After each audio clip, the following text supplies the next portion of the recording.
الحمدللہ رب العالمین والصلاة والسلام علی خاتم النبیین اما بعد فاعوذ باللہ من الشیطان الرجیم بسم اللہ الرحمن الرحیم. پڑھیے الصلاة والسلام علیک یا رسول اللہ وعلی آلک واصحابک یا حبیب اللہ.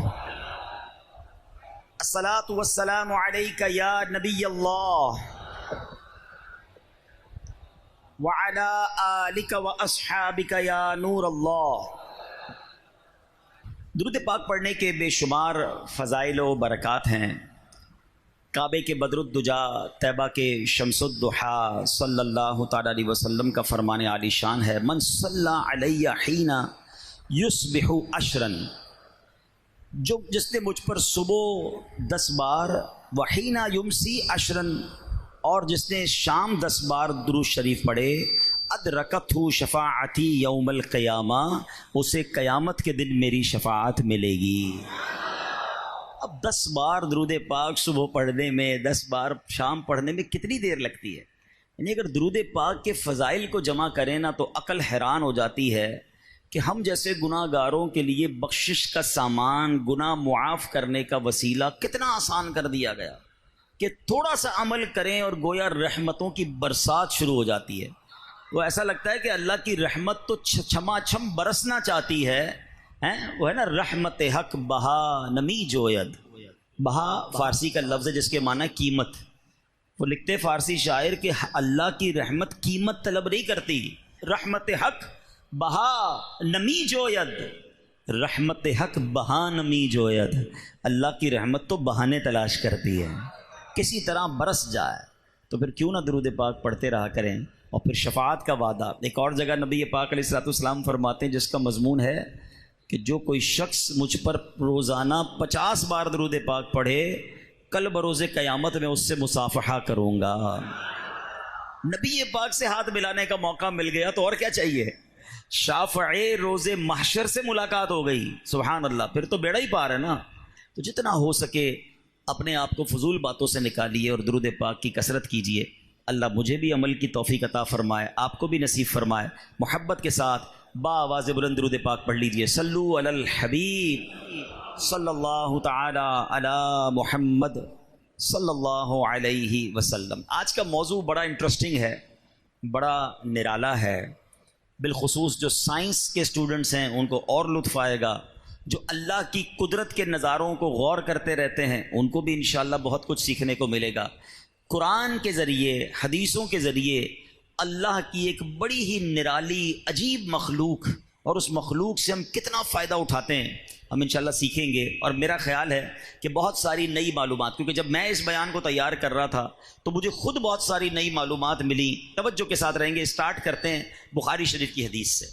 حدیث پاک ہے، نبی پاک علیہ الصلوۃ والسلام کے ایک صحابی رضی اللہ تعالیٰ عنہ نے عرض کیا، نبی پاک کے پاس آئے اور آ کر عرض کرتے، حضور میرے بھائی کے پیٹ میں پرابلم ہے، ان کو پیٹ کی مسئلہ ہو گیا. اچھا، پھر یہاں تھوڑا سا رکتے ہیں. پہلے یہ سمجھتے ہیں کہ بھئی اگر پیٹ میں درد ہے یا کوئی بیماری ہے تو لاجک تو یہ کہتی ہے کہ ڈاکٹر کے پاس جائیں. مگر صحابہ کا عقیدہ اور ایمان دیکھیں کہ واٹ ایور پرابلم، جو بھی مسئلہ ہوتا تھا وہ کہیں اور نہیں جاتے تھے، دربار رسالت میں آ جاتے تھے. کیونکہ عقیدہ کیا تھا؟ واہ کیا جود و کرم ہے شہ بطحا تیرا، نہیں سنتا ہی نہیں مانگنے والا. نہیں تو سنتا ہی نہیں تھا نا، جو بھی آتا تھا اس کو عطا کیا جاتا تھا. تو حضور بھائی کا پرابلم ہے، پیٹ کا پرابلم ہو گیا ہے. تو نبی پاک علیہ الصلوۃ والسلام نے علاج کیا بتایا؟ پیارے آقا نے فرمایا اسے شہد پلاؤ. گھر گئے، شہد پلایا، بیماری اور بڑھ گئی. پھر آیا، حضور پیٹ صحیح نہیں ہوا ہے، فرمایا شہد پلاؤ. تیسری بار واپس آئے کہ حضور مسئلہ حل نہیں ہوا ہے بلکہ اور بڑھ گیا ہے، فرمایا شہد پلاؤ. جب چوتھی بار حاضر ہوئے نا کہ حضور ابھی تک مسئلہ حل نہیں ہوا، تو اللہ کے نبی علیہ السلام پتہ ہے کیا فرماتے ہیں؟ فرماتے ہیں اللہ پاک سچا ہے، تیرے بھائی کا پیٹ جھوٹا ہے. کیونکہ میرے رب نے فرمایا قرآن میں کہ شہد میں شفا ہے، جاؤ اسے شہد پلاؤ. کہتے چوتھی بار شہد پلایا تو پیٹ ٹھیک ہو گیا، شفا نصیب ہو گئی۔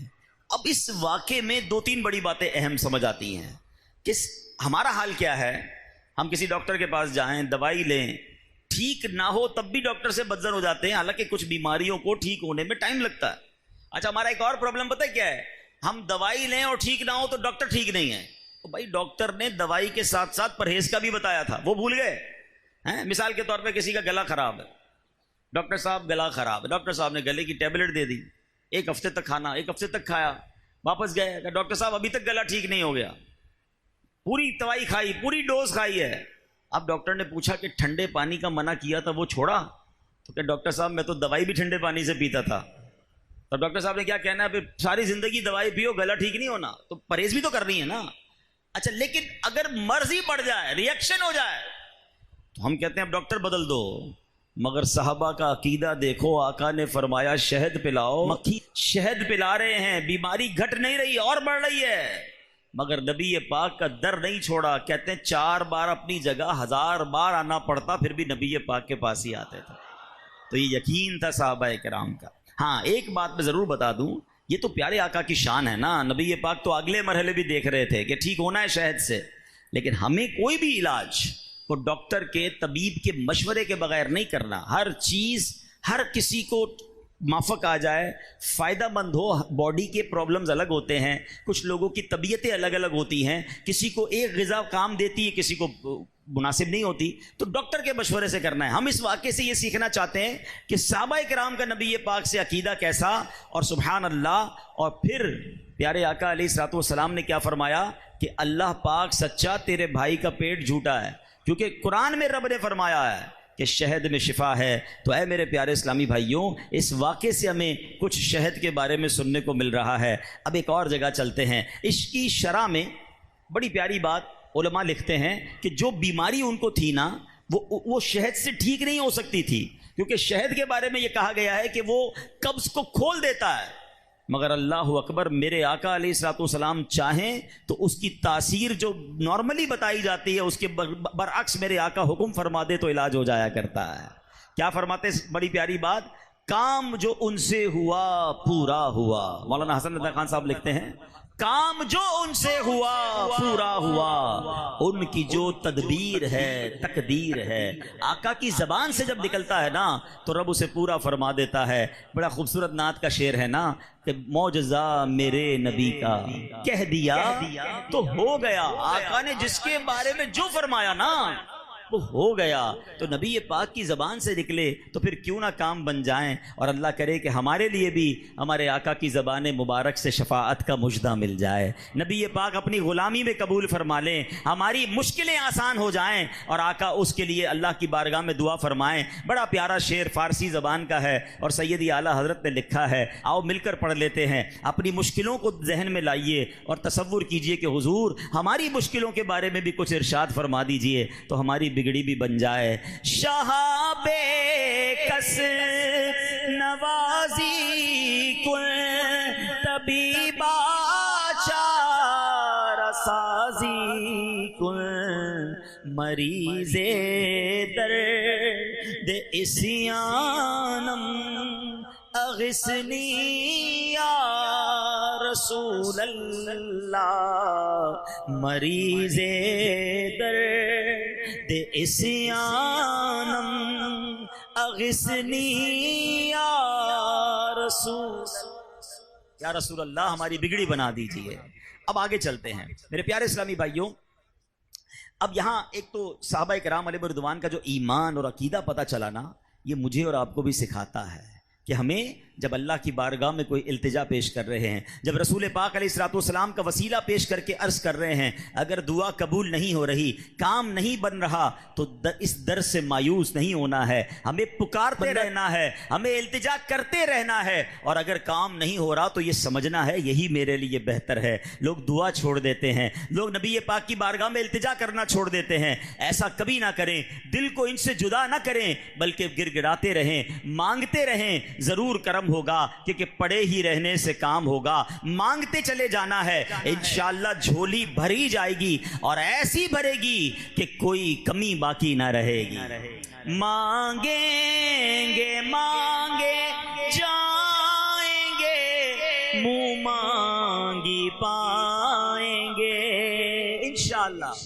مایوس نہیں ہونا ہے. مانگیں گے مانگے جائیں گے، منہ مانگی پائیں گے، سرکار میں نہ لا ہے نہ حاجت اگر کی ہے.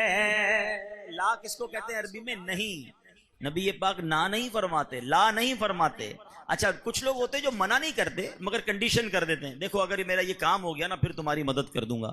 ایک جگہ سے پیسے آنے، دعا کرو وہ کام ہو گیا، پیسے آ گئے، پھر تمہیں یہ دے دوں گا. اگر کے ساتھ بندہ وعدہ کرتا ہے. آقا کا دربار وہ ہے جہاں لا بھی نہیں ہے، جہاں اگر بھی نہیں ہے، جو جاتا ہے اسے عطا فرماتے ہیں.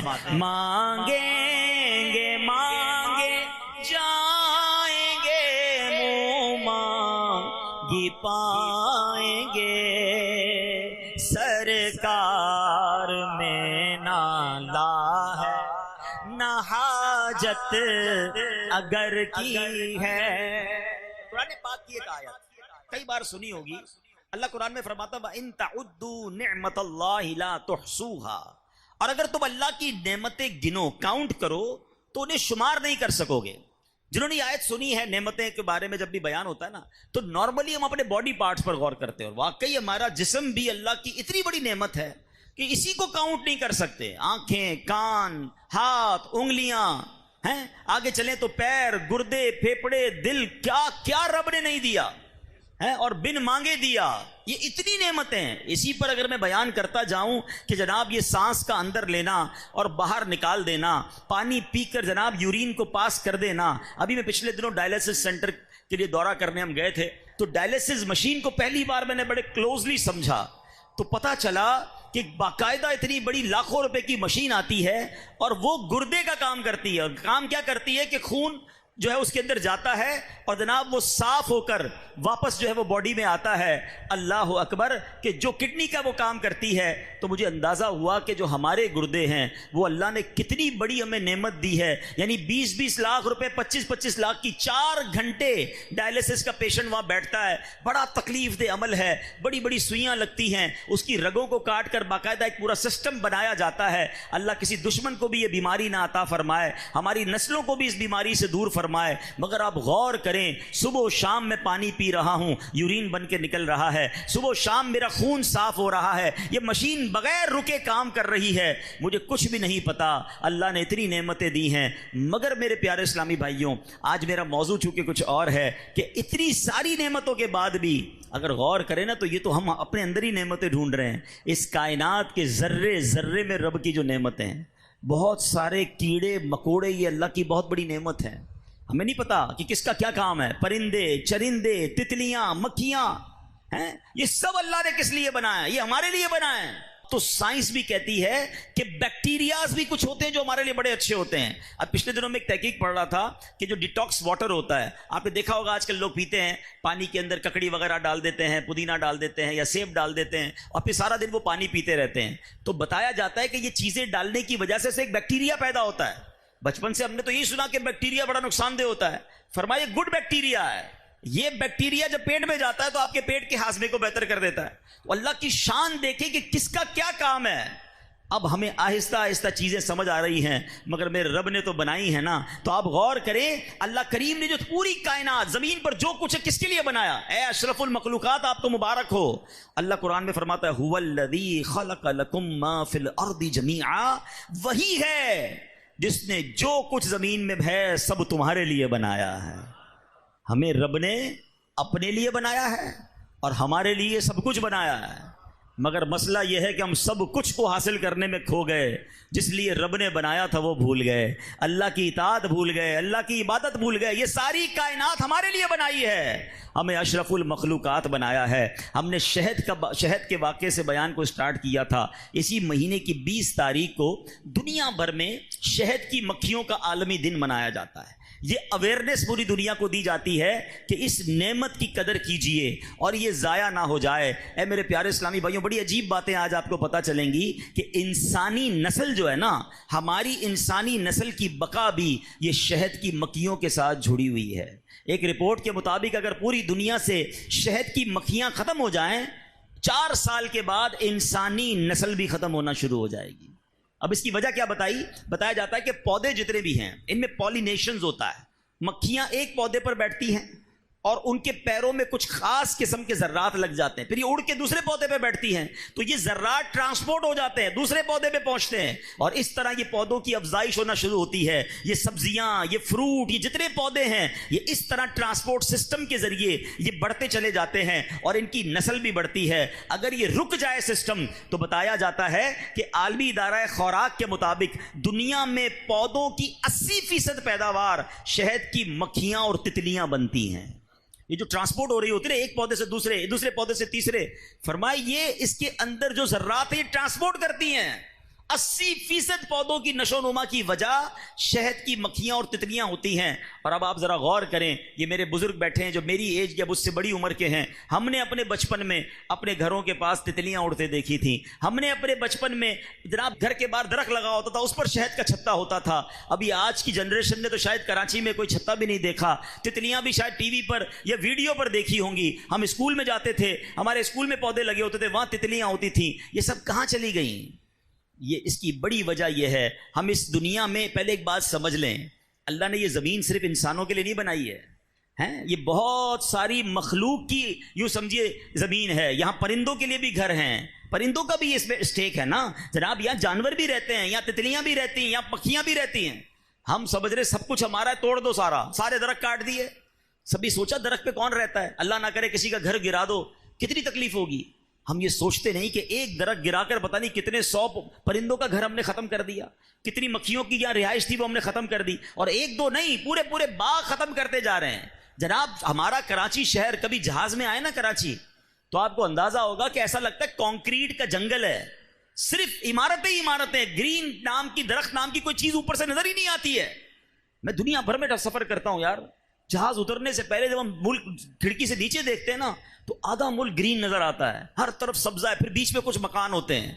ہمارے یہاں تو کانسیپٹ ہی ختم ہو گیا ہے کہ درخت کا کیا کرنا ہے، پودوں کا کیا کرنا ہے۔ پہلے ہر گھر کے باہر کوئی پودا لگتا تھا، لوگ اپنی کھڑکیوں میں پودے اگاتے تھے، اور ہم سمجھتے جناب یہ صرف خوبصورتی نہیں، یہ ایکو سسٹم ہے، یہ اللہ کی مخلوق کو دعوت دیتی ہے آپ کے پاس، یہ مخلوق شہروں میں آتی ہے، رہتی ہے، ورنہ آہستہ آہستہ یہ مخلوق ختم ہوتی جا رہی ہے۔ اور پھر یہ جو گرمی بڑھ رہی ہے اس کی بھی بڑی وجہ یہی بتائی جاتی ہے کہ جناب جو گلوبل کلائمیٹ چینج ہے اس کی بڑی وجہ یہ ہے کہ بڑی تیزی سے دنیا میں درخت کٹ رہے ہیں، فارسٹ کم ہو رہے ہیں، باغات کم ہو رہے ہیں، اور اس کی بنا پر یہ آپ دیکھیں کتنی گرمی پڑتی جاتی ہے۔ تو اللہ کرے کہ یہ بات ہمیں سمجھ آئے اچھی نیتوں کے ساتھ۔ اب آپ غور کریں، سائنس یہ کہتی ہے تو لوگ کہتے ہیں یار یہ بات بڑی اچھی کر رہے ہیں، ارے میں سائنس کی بعد میں مانوں، پہلے اپنے نبی علیہ الصلوۃ والسلام کی بات مانوں کہ میرے آقا فرماتے جس کا مضمون ہے کہ درخت لگاؤ یہ صدقہ جاریہ ہے، جب تک اس سے مخلوق فائدہ اٹھائے گی، پرندے فائدہ اٹھائیں، حدیث کے الفاظ ہیں اللہ کی کوئی بھی مخلوق فائدہ اٹھائے گی لگانے والے کو اس کا ثواب ملتا رہے گا۔ میرے آقا نے خود اپنے ہاتھوں سے پودے لگائے ہیں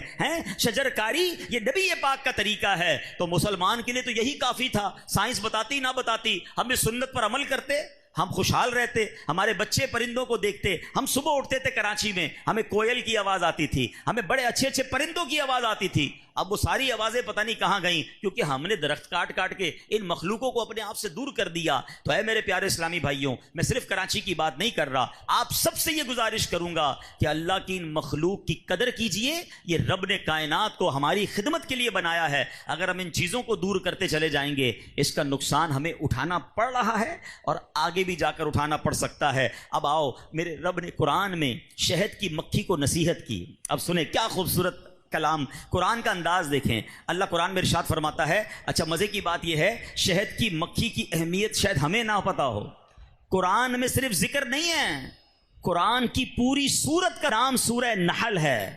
نحل کہتے ہیں شہد کی مکھی کو، اور یہ 14ویں پارے میں یہ سورت موجود ہے۔ اللہ قرآن میں فرماتا ہے وَأَوْحَى رَبُّكَ إِلَى النَّحْلِ أَنِ اتَّخِذِي مِنَ الْجِبَالِ بُيُوتًا وَمِنَ الشَّجَرِ وَمِمَّا يَعْرِشُونَ، اور تمہارے رب نے شہد کی مکھی کے دل میں یہ بات ڈال دی کہ پہاڑوں میں اور درختوں میں اور چھتوں میں گھر بناؤ۔ اللہ نے یہ بات ان کے دلوں میں ڈالی ہے کہ کہاں گھر بنانے، پہاڑوں میں، چھتوں میں اور گھروں میں۔ ثم کلی من کل الثمرات فاسلکی سبل ربک ذللا، اور فرمایا پھر ہر قسم کے پھلوں میں سے کھاؤ اور اپنے رب کے بنائے ہوئے نرم اور آسان راستوں پر چلتی رہو. پھر آگے کیا فرمایا؟ یخرج من بطونها شراب مختلف الوانه فیہ شفاء للناس. اس کے پیٹ سے ایک پینے کی رنگ برنگی چیز نکلتی ہے، اس میں لوگوں کے لیے شفا ہے. ان فی ذلک لآیات لقوم یتفکرون. فرمایا بے شک اس میں غور و فکر کرنے والوں کے لیے نشانیاں ہیں. اللہ اکبر. سائنس حیران ہے. یہ قرآن کا یوں سمجھیے اشارہ ہے کہ اس میں تحقیق کرو، اس میں ریسرچ کرو، اس میں غور و فکر کرو، تمہیں اللہ کی قدرت کے ایسے ایسے نظارے ملیں گے. آج بھی عقلیں حیران ہیں. اگر فقط شہد بنانے کا فلسفہ سمجھ لیا جائے، اس میں مکھیوں کو اللہ نے کیسی کمال کی حکمت عطا فرمائی یہ سمجھ لے تو انسان حیران ہو جاتا ہے کہ جو رب مکھی کے اندر یہ پورا نظام داخل کر سکتا ہے وہ کیسا قادر مطلق ہے، وہ اس کائنات کا نظام کیسا چلانے والا ہے. اب ذرا غور سے سنتے جائیے اور اللہ کی قدرت کو سمجھتے بھی جائیے، جھومتے بھی جائیے کہ میرا رب کیسا باکمال اور کس طرح کمال کو پیدا کرنے والا ہے. علامہ دمیری رحمۃ اللہ تعالی لکھتے ہیں شہد کی مکھیاں انتہائی ہوشیار اور عقل مند ہوتی ہیں. انہیں سال کے موسموں کی بھی واقفیت ہوتی ہے. یہ بالکل کلائمیٹ کو بھی سمجھ رہی ہوتی ہیں. بارش آنے والی ہے اس کا انہیں پہلے سے اندازہ ہو جاتا ہے. یہ ماہر انجینئر ہوتی ہیں، معمار ہوتی ہیں. فرمایا اپنا چھتا خود بناتی ہیں اور یہ چھتا 1000 خانوں پر مشتمل ہوتا ہے. اس کے باکسز ہوتے ہیں اور ہر باکس 6 کونوں والا ہوتا ہے.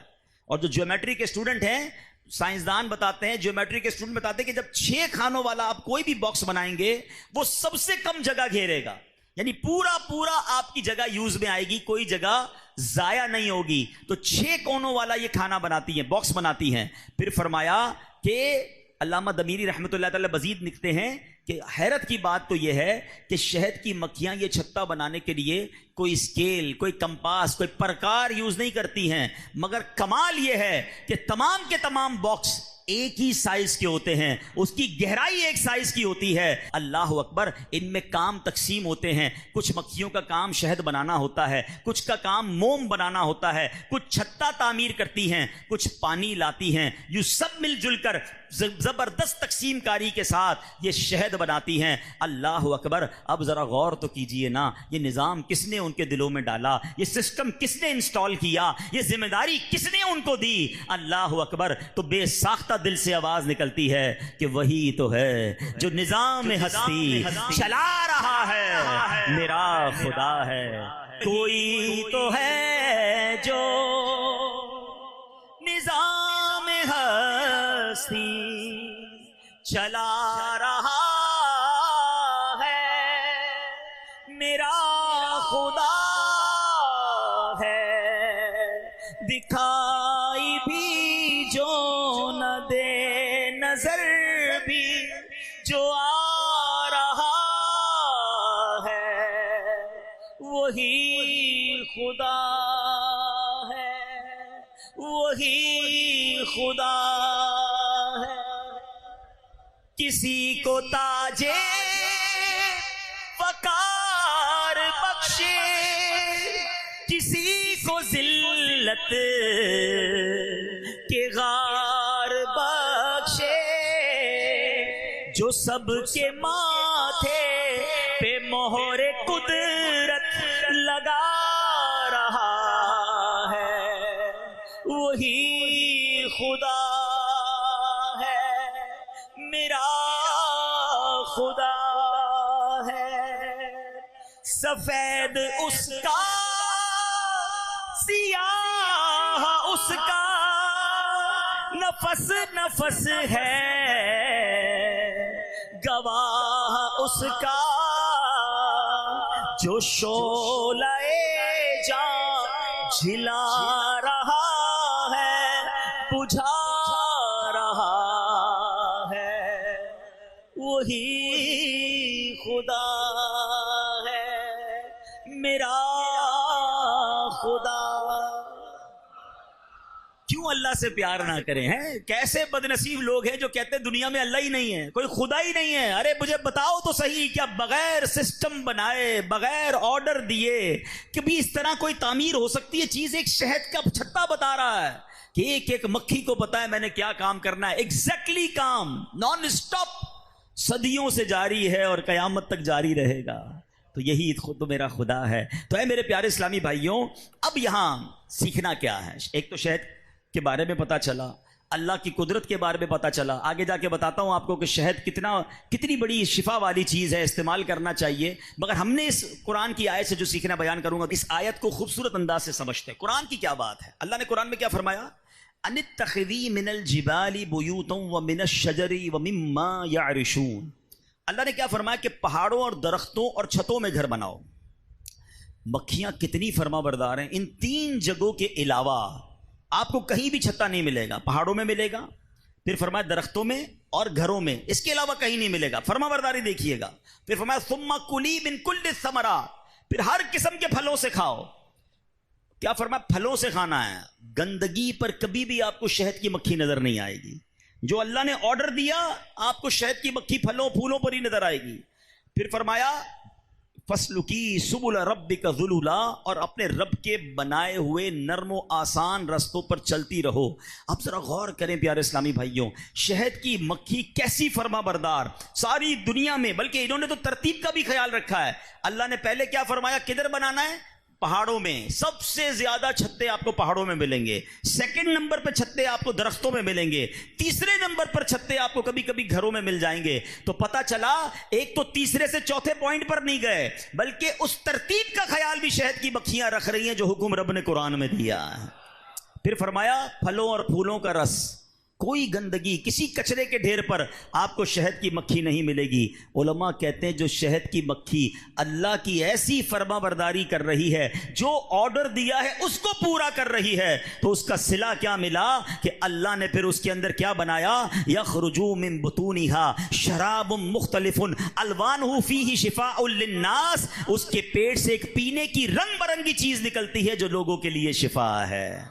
فرما برداری کرو، پھر دیکھو صلہ کیسا ملتا ہے، اجر کیسا ملتا ہے، پھر شفا نکلتی ہے۔ تو سبحان اللہ، یہ شہد کی مکھی مجھے اور آپ کو سکھا رہی ہے کہ جدھر جانے کا حکم دیا ہے اے بندوں ادھر جانا۔ میں تو مکھی، تم تو اشرف المخلوقات ہو، تم تو نبی پاک کے امتی ہو۔ مجھے رب نے فرمایا پھلوں اور پھولوں کے علاوہ کہیں اور نہیں جانا، میں گندگی پر نہیں جاتی۔ تم مسلمان ہو کر حرام کیسے کھا لیتے ہو؟ تم مسلمان ہو کر حرام کیسے کما لیتے ہو؟ ارے مسلمان ہو کر لوگوں پر ظلم کر کے پیسے کیسے چھین لیتے ہو؟ حلال کمانا جو اللہ نے اجازت دی ہے، کیونکہ جب سے میں نے فرما برداری شروع کی ہے اللہ نے مجھے شفا والا میٹھا میٹھا شہد بنانے والا بنا دیا۔ اے مومنو، تم بھی رب کی فرما برداری کرو، اللہ تمہیں بھی شفا والا شہد جیسا میٹھا میٹھا اجر عطا فرما دے گا۔ ہاں، حلال کھانے والے بڑے سکون میں رہتے ہیں، اللہ کی فرما برداری کرنے والے مزے میں رہتے ہیں، کیونکہ وہ رب کی فرما برداری کرتے ہیں۔ اللہ ان کی دنیا بھی اچھی کر دیتا ہے، ان کی آخرت بھی اچھی کر دیتا ہے۔ آپ دیکھیں سود کا کام کرنے والا، رشوت کا کام کرنے والا، چوری چکاری کرنے والا، ڈکیتی مارنے والا، مسلمانوں پر ظلم کر کے پیسے کمانے والا، آپ کو ٹینشن میں ہی نظر آئے گا۔ پیسے بہت ہوں گے، بہت پیسے، بنگلے، گاڑیاں، لیکن رات کو نیند آ رہی ہے، اس کو ہر وقت ٹینشن ہے ابھی چھاپا پڑ جائے گا، ابھی پولیس آ جائے گی، ابھی کوئی نہ کوئی نوٹس آ جائے گا۔ ارے اس پیسے کا کیا کرنا ہے جس میں چین ہی نہیں ہے؟ بہت خوبصورت مثال علماء نے دی کہ دیکھو کھانے میں بھی شہد کی مکھی وہی کھاتی جو رب نے بتایا، چلتی بھی اسی راستوں پر جس میں رب نے بتایا ہے، اور گھر بھی وہی بناتی جہاں رب نے بتایا۔ تو اللہ نے صلے میں کیا دیا؟ ساری دنیا کی مکھیاں ایک طرف، شہد کی مکھی کیسی مبارک کہ اس کا ذکر قرآن میں فرما دیا اور اس کو شفا والا شہد عطا فرما دیا۔ یہ میسج ہے ہم سب کے لیے کہ جو رب نے فرمایا ہے تم ویسی زندگی گزار لو، اللہ تمہاری دنیا بھی اچھی کر دے گا، تمہاری آخرت بھی اچھی کر دے گا۔